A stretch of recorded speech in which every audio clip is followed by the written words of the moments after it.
Yedim ahi tamanım,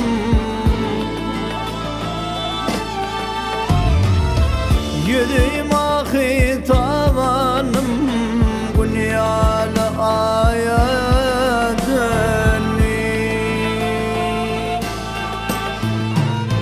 sarhollun yer divanım,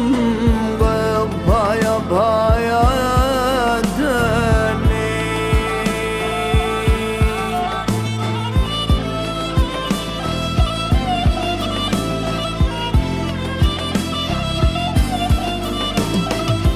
baruna son halde,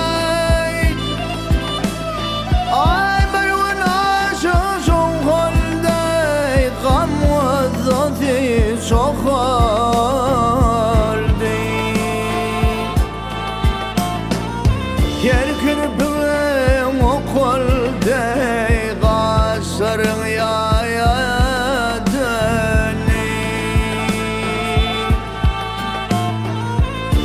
kirpim o kolde,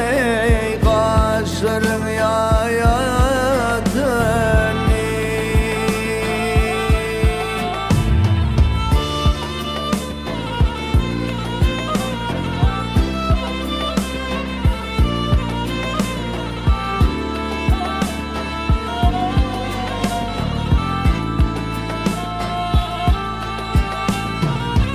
Mınfıvdamar bir başım, koydum ilim kardeşim.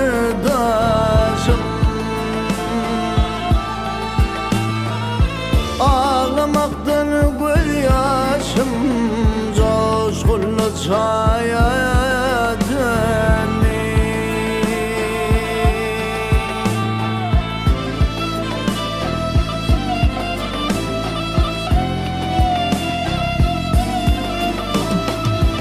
Mağtum uli